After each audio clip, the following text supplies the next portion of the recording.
Fala aí, pessoal, tudo bem com vocês?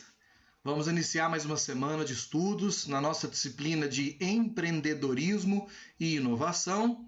Eu sou o professor Guilherme Roldão e na aula de hoje eu irei continuar tratando com vocês sobre o plano de negócios. Na nossa aula anterior, nós conceituamos o que vem a ser o plano de negócios, trabalhamos quais são as etapas para a construção desse roteiro, desse plano de negócios, né, que vai nos nortear aqui para verificar a viabilidade de uma atividade proposta. E nós começamos na aula anterior falando do sumário executivo e hoje eu irei concluir o que seja, né, o sumário executivo com vocês. Lembrando que quando a gente encerra o sumário executivo aqui, eu já vou deixar lá na nossa sala virtual, no nosso ambiente virtual de aprendizado, já o roteiro dessa primeira etapa para vocês começarem aí a confecção, né, para a gente validar isso como nota de trabalho. E no final do semestre, quando a gente reunir todas essas etapas, eu vou dar uma nota, né, mais pesada, uma nota aí mais cheia aí em relação à entrega do plano de negócio final de vocês. Lembrando que essa atividade ela pode ser feita de forma individual, caso vocês, né, assim desejem, mas também, né, nós podemos trabalhar isso de forma coletiva, com grupos aí de até 3 alunos, tá? Isso é legal para vocês poderem trocar experiências, para que vocês possam ter mais gente buscando informação e entender aí como é que fica a relação de uma empresa com uma sociedade, né, mais de um indivíduo, ok? E aí, então, né, vocês vão roteirizando isso e construindo isso aí a várias mãos. Na aula anterior, né, a gente começou a tratar então, como eu já disse, do sumário executivo e eu irei concluir hoje o sumário executivo com vocês, tá bom? Então vamos lá, vamos tratar do sumário executivo, onde eu parei lá nos dados cadastrais, né, nos dados do empreendimento. Nessa etapa aqui, pessoal, vocês irão informar ali o nome da empresa, né, a razão social dessa empresa, bem como o número de inscrição do seu CNPJ, que é o Cadastro Nacional de Pessoas Jurídicas. Isso é emitido, então, pela Receita Federal, né, se a empresa já tiver esse registro. No nosso caso aqui, para o nosso trabalho, nós não temos ainda um registro formalizado à Receita Federal. Vocês podem utilizar o número fictício, caso assim desejem, mas também vocês poderiam utilizar o número do CPF. No caso do trabalho aqui da nossa disciplina, no trabalho acadêmico, sugiro a vocês trabalharem números fictícios, tá? Porque ninguém quer correr o risco desse CPF ser vazado e você ter aí o infortúnio, né, de alguém estar assinando Netflix do seu nome, né, fazendo assinatura no Globoplay. Então, cuidado aí quando você trabalhar com números, né, com documentos oficiais seus. Sugiro que trabalhe aqui números fictícios. Depois nós vamos trabalhar aqui dentro do sumário executivo também a criação da missão da empresa. O que é a missão da empresa? A missão, então, é o papel que essa empresa desempenha dentro da sua área de atuação. É bem dizer que a missão da empresa revela qual que é a razão da existência, né, que hoje representa o ponto de partida da nossa empresa e que vai identificar e dar rumo, né, para o nosso negócio. Vai dar rumo, né, mostrando para o empreendedor, para o colaborador, o parceiro ou a sociedade, qual é a razão da existência dessa empresa. Para definir a missão da empresa, algumas perguntas elas podem ser respondidas, né, para auxiliar essa definição, como, por exemplo, qual é o seu negócio, quem é o seu público consumidor, qual é o valor que se entrega, né, para o consumidor. O valor, a gente está falando aí de percepção realmente, né, de a questão agregada. E o que é importante, né, para todos os indivíduos envolvidos, sejam eles os colaboradores, os acionistas, os fornecedores, né, os consumidores e até mesmo a sociedade em geral. Então, o que a sua empresa, né, ela representa aí para esses indivíduos que estão envolvidos. Alguns exemplos de missão, né, para que vocês se norteiem na confecção da de vocês. Uma empresa de alimentos, por exemplo, poderia ter a missão de servir alimentos saborosos de qualidade com rapidez e simpatia em um ambiente limpo e agradável. Uma empresa, por exemplo, locadora de veículos, poderia ter a seguinte missão: oferecer soluções em transporte por meio do aluguel de carros, buscando então assim a excelência.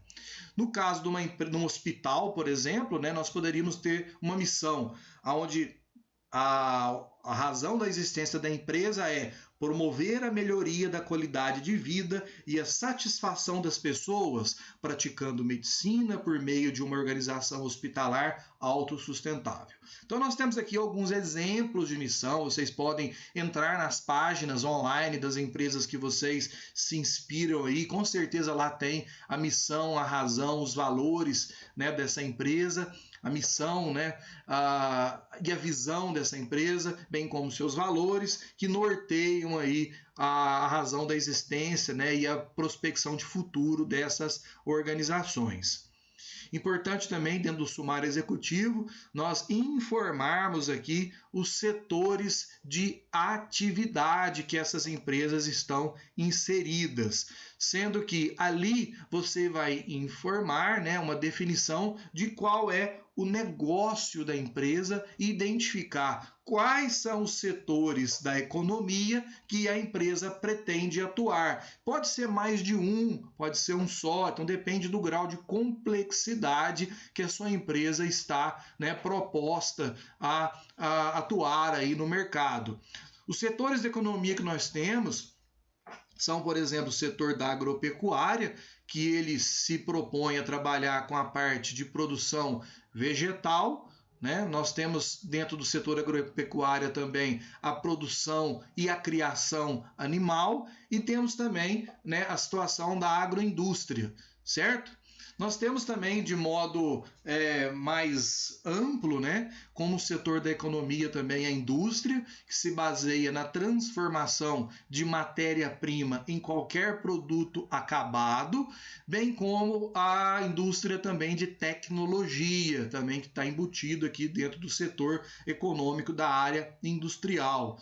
Nós temos também como setor econômico o comércio. O comércio é aquele que se propõe a venda de mercadorias, tá? Que se trabalha aí com a produção de algum produto e a comercialização do produto final, ou se ter com a figura de um fornecedor, né, para aquisição de mercadorias e disponibilizar isso ao mercado consumidor. Dentro do comércio, nós podemos ter o comércio varejista, que é aquele que atende o consumidor final, e temos também o comércio atacadista, que é aquele comércio que atende os pequenos comércios, né, que trabalha no modo de atacado. Temos ainda uma outra função, né, que é muito comum hoje a gente perceber, que são os atacarejos, né, que são os atacados que também fornecem produtos aí para o varejo, como por exemplo na nossa cidade aqui temos o Marte Minas, né, temos o Mineirão, tem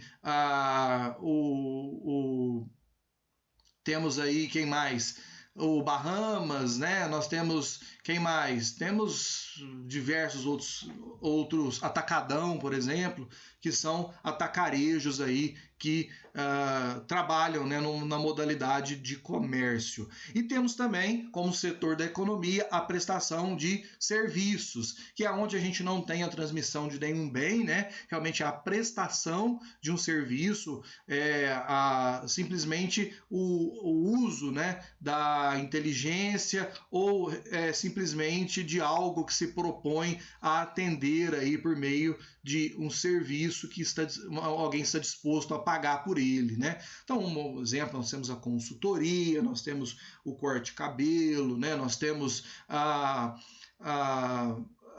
enfim, diversos outros setores, né, de prestação de serviço. A própria aula que eu estou trabalhando com vocês aqui é um modelo de prestação de serviço, onde não se resulta na posse de nenhum bem, né? A gente recebe realmente somente uma prestação, ok?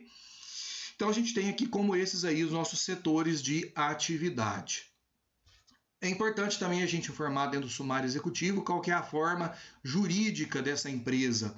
Para então, né, que uma empresa, ela de verdade, né, realmente, efetivamente, ela exista, é preciso se fazer a sua constituição formal, definindo então qual é a sua forma jurídica de atuação. A forma jurídica, pessoal, ela determina como a empresa será tratada pela lei, né? Bem como qual será o seu relacionamento jurídico com terceiros, com órgãos públicos, né? Ou com outras empresas. As formas jurídicas, né, que nós conhecemos, que são mais comuns à maioria das organizações, são as seguintes. Nós temos a forma jurídica do microempreendedor individual, que é o MEI. Esse MEI ele veio surgir para tirar da informalidade os empreendedores que não tinham negócios registrados, tá? Existe uma limitação de faturamento para se configurar como MEI. Existe também uma classificação de atividades, né, que são abraçadas aí pelo microempreendedor individual. Esse indivíduo, né, ele contribui também para o INSS e ele contribui aí também para, enfim, para os diversos direitos que ele possa ter, né, junto à Previdência Social, inclusive para a aposentadoria. E ele paga uma taxinha, né, mensal ali, e ele pode ser aberto pela internet, tá? Lá no portal do empreendedor. Nós temos também a figura de forma jurídica aqui do empresário individual, é onde a gente tem uma empresa que só tem um sócio, e esse indivíduo que é só um sócio, ele responde pela sua empresa pelo seu CPF. Tá? Ele tem um CNPJ, mas todo o patrimônio social dessa empresa ele se confunde com o patrimônio desse indivíduo. Tá? Então é importante tomar muito cuidado, porque em caso de problemas jurídicos, trabalhistas, o patrimônio desse sócio, né, desse indivíduo, ele responde, né, pelo patrimônio da empresa. Para evitar esse problema aqui, né, desse patrimônio social se confundir com o da pessoa física, foi criado a EIRELI, que é a Empresa Individual de Responsabilidade Limitada. No caso aqui a gente tem a figura de um sócio só, né? A diferença que para a empresa individual é que para se constituir uma EIRELI, o indivíduo precisa depositar como capital social a quantia de 100 salários mínimos para que esse capital social responda então pela empresa e não utilize o patrimônio pessoal, né, do sócio. Então a gente tem a configuração de uma empresa de responsabilidade limitada que vem dentro da figura aí, né, desse depósito, né, de capital social de 100 salários mínimos. E nós temos também a configuração de pessoa jurídica na forma de sociedade limitada. É aquele famoso LTDA, né, que a gente vê depois do nome da razão social de muitas empresas. Isso classifica que essa empresa ela possui 2 ou mais sócios, né? E cada sócio tem a sua participação aqui dentro do capital social investido, que pode ser em forma de dinheiro, pode ser em forma de equipamento, né? Que pode ser em forma de patrimônio em geral, e classifica aqui uma empresa de sociedade limitada. Beleza? Então essa é a forma jurídica como vocês vão definir aí o negócio, né, de vocês aqui, acadêmico, dentro da nossa disciplina. O enquadramento tributário também é interessante destacar com vocês, é aquilo que envolve a questão dos impostos que serão pagos por essa empresa. Dentro da maioria das empresas, das pequenas, né, das micro e pequenas empresas, o imposto mais comum é o Simples Nacional. O Simples Nacional é aquele imposto que ele é destinado às empresas que vão se beneficiar da redução e simplificação dos tributos, ou seja, essa simplificação se dá que você pagaria um monte de tributos separados, o Simples ele aglutina, né? Ele trabalha esses impostos de forma mais compacta em um único imposto, facilitando então o recolhimento tributário por parte do empreendedor. Esse enquadramento do Simples ele está sujeito à aprovação da Receita Federal, ele considera qual é a atividade que essa empresa está exercendo e também ele tem alíquotas, né, gradativas aqui, estimando o faturamento anual da empresa, que vai classificar o valor que você, né, enquanto empreendedor, irá pagar de imposto, recolher esses impostos aqui para a Receita Federal por meio da alíquota tributária do Simples Nacional. A lei, ela também prevê benefícios quanto à desburocratização das empresas que estão inseridas no Simples Nacional, com acesso ao mercado, ao crédito junto a instituições financeiras, né, e de fomento, à justiça, estímulo aí à inovação e também à exportação de seus produtos. Então, existem estímulos aí para as empresas que estão inseridas nesse enquadramento tributário do Simples Nacional. O Simples Nacional, pessoal, ele é um imposto, então, né, um tributo que ele simplifica a tributação e a contribuição dos impostos, do imposto de renda à pessoa jurídica, né, da CSLL, do PIS/PASEP, do COFINS, do IPI, do ICMS, do ISS, aqui o Uberaba é chamado de ISQN, né, que é o Imposto sobre Serviços, aqui a gente chama de Imposto Serviço de qualquer natureza, e temos também a contribuição para a Seguridade Social Patronal, já tudo embutido aí nesse único imposto que é o Simples Nacional. Outra informação para se passar dentro do sumário executivo é a caracterização do capital social da empresa.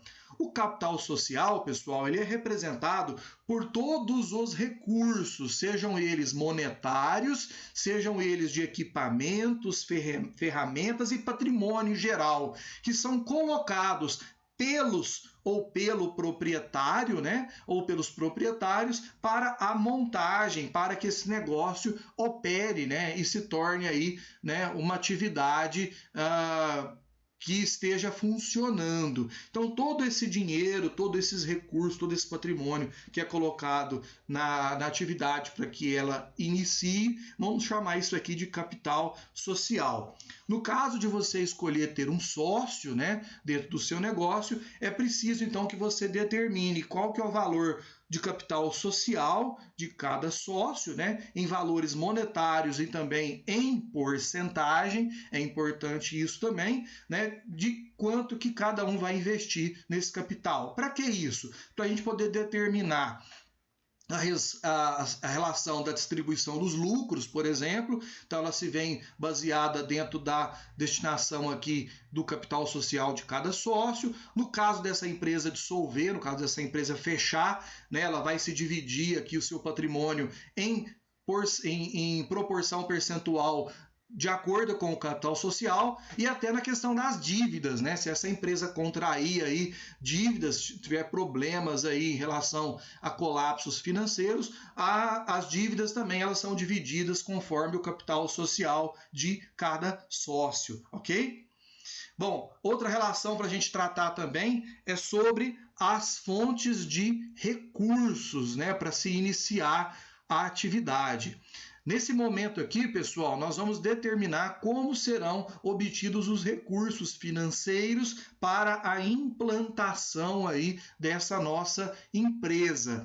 Esses recursos, eles podem ter origem por meio de recursos próprios, ou seja, dinheiro seu, né, dinheiro que está guardado lá, aplicado, investido, e você vai utilizar esse recurso aqui para a abertura do negócio, ou ele pode ser feito por meio de recurso de terceiros, aonde você vai buscar um investidor, ou você vai buscar um crédito, né, junto a agências financeiras, né, junto aos bancos, ou você vai utilizar as duas modalidades, então, de recursos, né, que para aí iniciar as atividades dessa empresa. Como eu disse com vocês, os recursos próprios eles envolvem a aplicação por parte do proprietário, por parte do empreendedor, o capital necessário, então, para a abertura desse negócio. No caso da utilização de recursos de origem de terceiros, isso vai compreender, então, a busca de investidores, né, de indivíduos que estão interessados somente em colocar recurso financeiro e receber dividendos no final das atividades, ou ainda se beneficiar por uma possível venda dessa empresa por um valor maior do que ele investiu, ou ainda a relação de empréstimos, né, junto à agência agências de fomento e também de instituições financeiras, no caso aqui os bancos, né, que a gente vai devolver para eles ali depois em forma de amortizar isso por meio de parcelas que vão ser a amortização, mais os juros que nós vamos remunerar o capital que nós estamos tomando aqui como crédito para a nossa empresa. Entendido isso?